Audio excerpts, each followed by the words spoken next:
Assalamualaikum warahmatullahi wabarakatuh. Salam sehat dan salam sejahtera untuk kita semua. Pada hari ini saya akan memaparkan sedikit materi mengenai mortalitas dan morbiditas.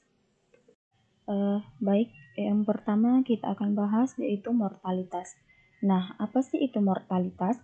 Mortalitas merupakan jumlah kematian yang terjadi dalam suatu populasi, di mana perjalanan hidupnya maka manusia akan mengalami lahir hidup, hidup, dan mati.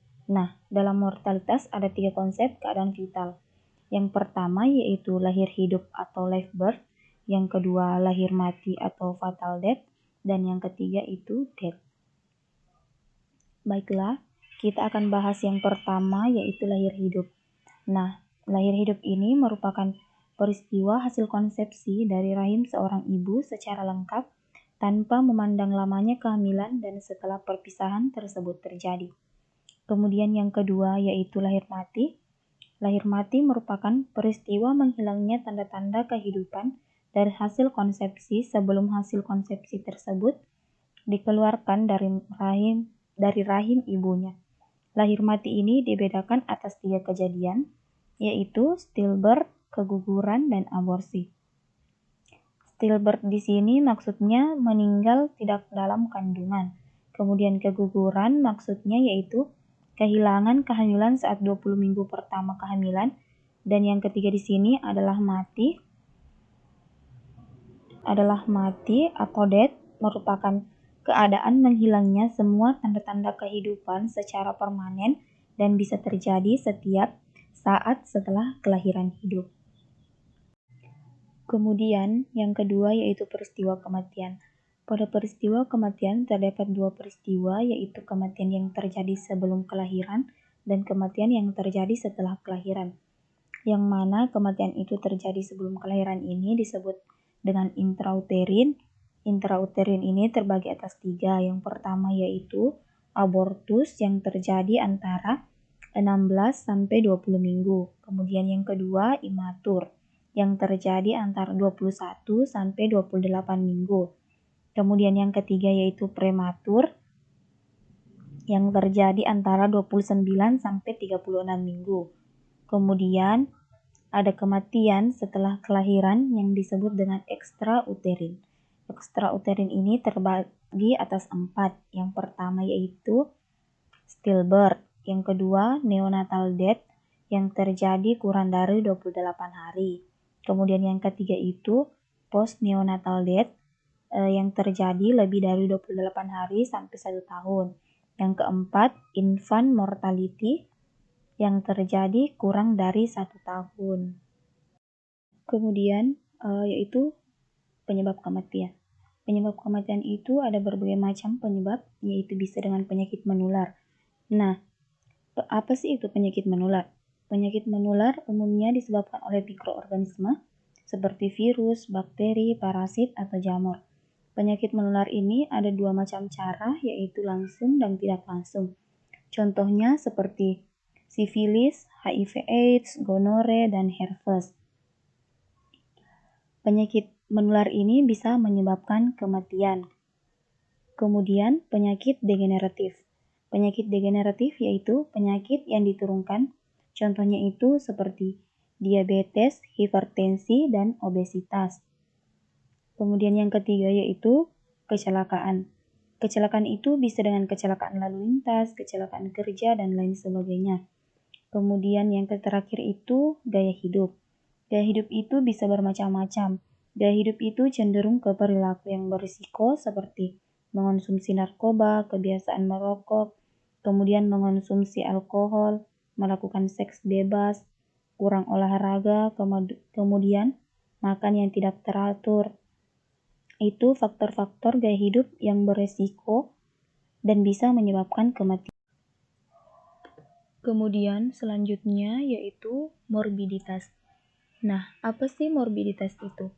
Morbiditas merupakan derajat sakit, cedera, atau gangguan pada suatu populasi atau disebut juga penyimpangan dari status sehat dan sejahtera.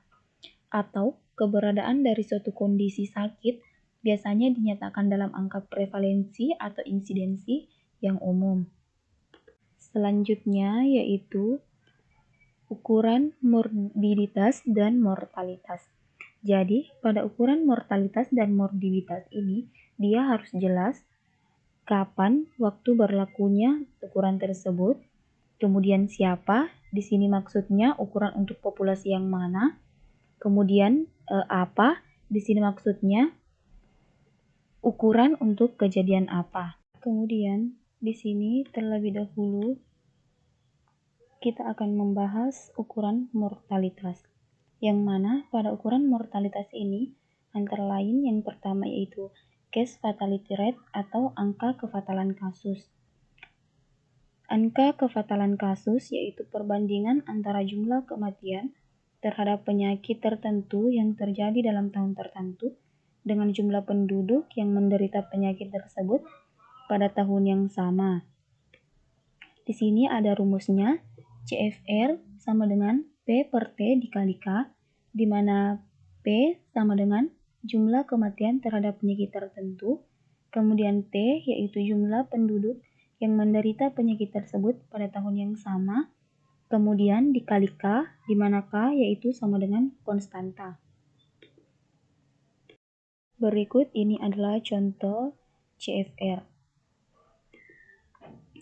Contohnya yaitu, jika pada satu populasi terdapat 20.000 orang terkonfirmasi COVID melalui tes PCR dan 100 yang terkonfirmasi atau kasus probable COVID meninggal dunia. Berapakah CFR-nya? Nah, seperti yang diketahui bahwa rumusnya itu P per T dikali K, jadi P-nya itu sebanyak 20.000 orang, kemudian T-nya yaitu 100, kemudian konstantanya yaitu 1000. Jadi sama dengan 200.000. Kemudian crude death rate atau CDR, angka kematian kasar. Angka kematian kasar adalah jumlah kematian yang dicatat selama 1 tahun per 1.000 penduduk pada pertengahan tahun yang sama. Disebut kasar karena angka ini dihitung secara menyeluruh tanpa memperlihatkan kelompok-kelompok tertentu di dalam populasi dengan tingkat kematian yang berbeda-beda. Nah, di sini sudah ada rumus dan contohnya. Pada tahun 2013, jumlah penduduk di Sleman adalah 200.000 jiwa. Dalam periode 1 tahun, telah terjadi kematian sebanyak 600 orang.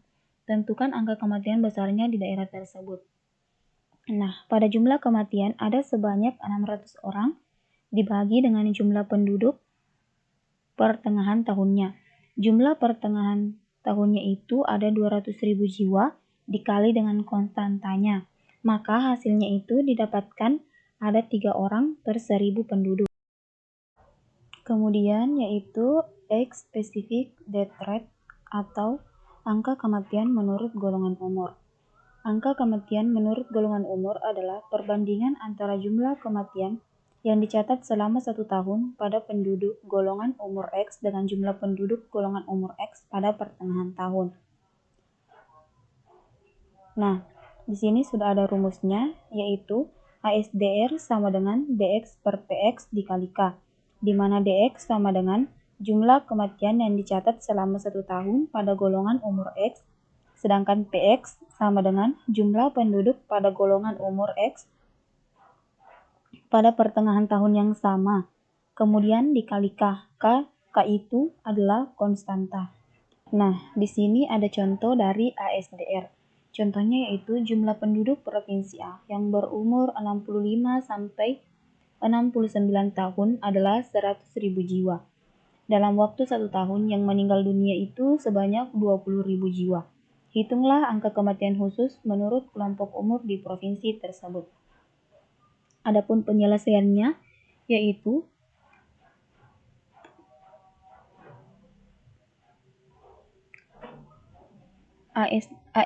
ASDR per pangkat X sama dengan DX per PX dikali 1000. ASDR X, X-nya itu 65 sampai 69 sama dengan 20.000 per 100 per 100.000 dikali 1000 sama dengan 200. Artinya setiap 1000 penduduk yang meninggal berumur 65 sampai 69 tahun yang meninggal sebanyak 200 orang dalam 1 tahun.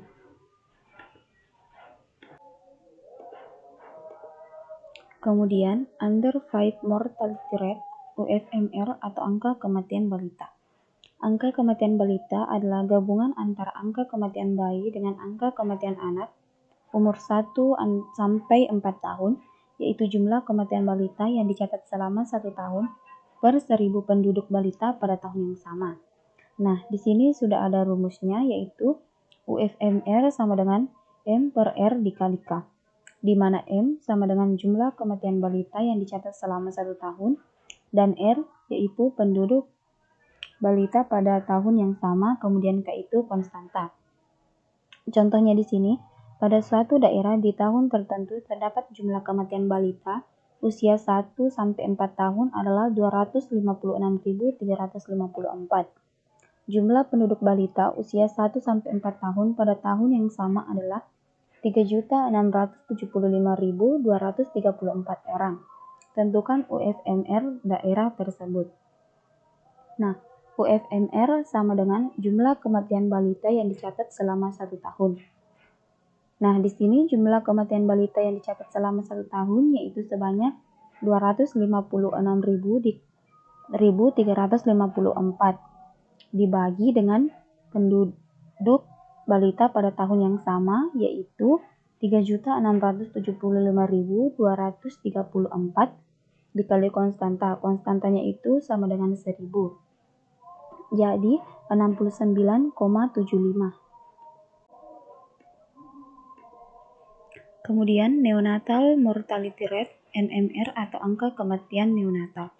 Angka kematian neonatal adalah jumlah kematian bayi yang berumur kurang dari 28 hari yang dicatat selama 1 tahun per 1000 kelahiran hidup pada tahun yang sama.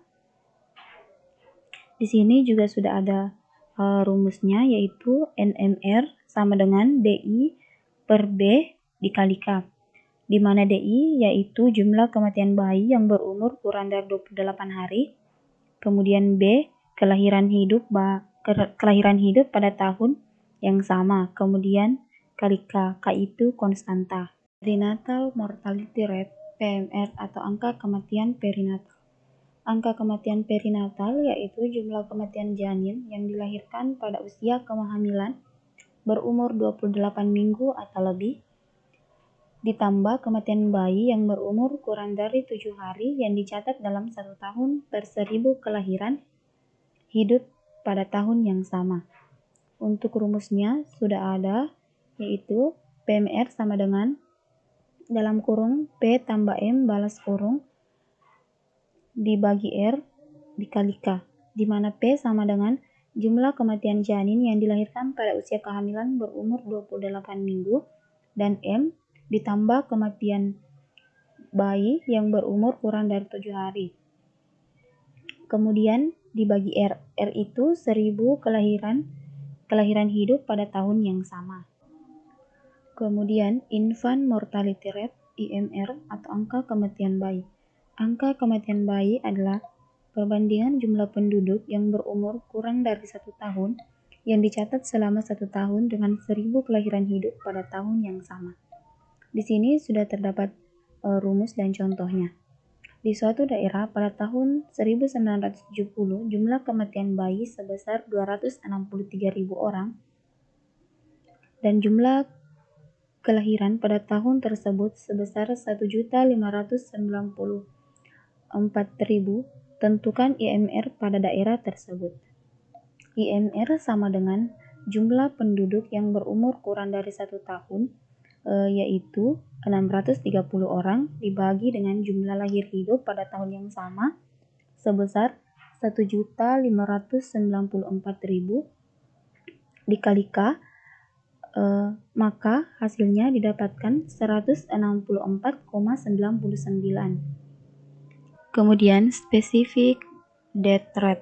Specific Death Rate adalah angka kematian yang ditujukan kepada penyebab kematian spesifik oleh penyakit tertentu. Di sini Specific Death Rate atau sebab tertentu dibagi dengan jumlah penduduk pertengahan tahun dikali dengan 1000. Selanjutnya, Maternal Mortality Rate atau MR. MMR. MMR merupakan jumlah kematian wanita yang disebabkan oleh komplikasi kehamilan dan kelahiran anak per 100.000 kelahiran hidup. Di sini sudah terdapat rumus dan contohnya. Rumusnya yaitu MMR sama dengan jumlah kematian ibu dibagi dengan jumlah kelahiran hidup dikali dengan konstanta. Baiklah, sekarang kita lanjut membahas ukuran morbiditas. Nah, ukuran morbiditas ini jumlah penderita yang dicatat selama 1 tahun per 1.000 jumlah penduduk pertengahan tahun. Nah, ukuran morbiditas ini juga dapat menggambarkan keadaan kesehatan secara umum, mengetahui keberhasilan program-program pemberantasan penyakit dan sanitasi lingkungan, serta memperoleh gambaran pengetahuan penduduk terhadap pelayanan kesehatan. Secara umum, ukuran yang banyak digunakan dalam menentukan morbiditas adalah angka, rasio, dan proporsi. Pada pengukuran morbiditas, di sini yang pertama yaitu rate. Rate yaitu proporsi dalam bentuk khusus perbandingan antara pembilang dengan penyebut, atau kejadian dalam suatu populasi tertentu dengan jumlah penduduk dalam populasi tersebut dalam batas waktu tertentu. Jadi, rate terdiri dari berbagai jenis ukuran. Di antaranya ada incident rate. Incident rate yaitu proporsi atau jumlah kelompok individu yang terdapat dalam penduduk suatu wilayah yang semula tidak sakit dan menjadi sakit dalam kurun waktu tertentu dan pembilang pada proporsi tersebut adalah kasus baru. Adapun rumusnya yaitu P sama dengan D dibagi N dikali K, di mana P sama dengan estimasi incident rate dan D jumlah incident rate atau kasus baru, N jumlah individu yang semula tidak sakit atau population at risk. Ada prevalence dipengaruhi oleh tingginya insidensi dan lamanya sakit. Lamanya sakit adalah suatu periode mulai dari didiagnosanya suatu penyakit hingga berakhirnya penyakit tersebut, yaitu sembuh, kronis, atau mati. PEPR adalah perbandingan antara jumlah semua kasus yang dicatat dengan jumlah penduduk selama satu periode.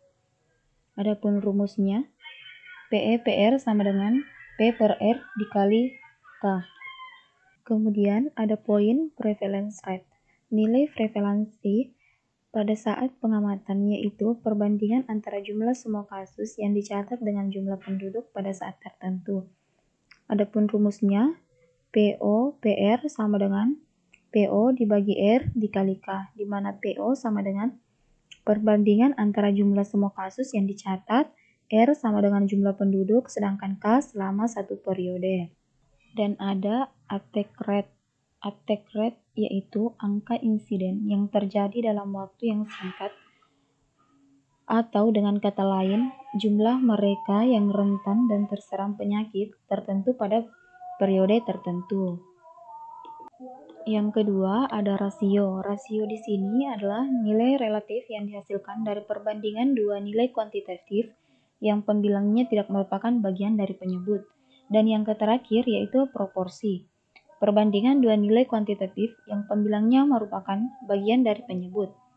Penyebaran proporsi adalah suatu penyebaran presentasi yang meliputi proporsi dari jumlah peristiwa-peristiwa dalam kelompok data yang mengenai masing-masing kategori atau subkelompok dari kelompok itu. Di sini kita juga akan membahas BBLR atau stunting.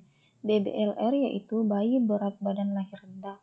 Adalah bayi resiko tinggi karena mempunyai kesakitan dan kematian lebih besar yang dikaitkan dengan kelahiran dan penyesuaian setelah lahir. Kemudian, bayi resiko tinggi lahir dari ibu dengan kehamilan resiko tinggi. Kehamilan resiko tinggi adalah salah satu kehamilan yang di dalamnya kehidupan atau kesehatan ibu atau janin dalam bahaya akibat gangguan kehamilan.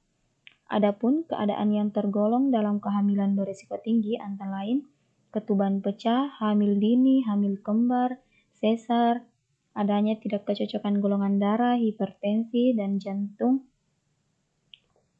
dan ginjal.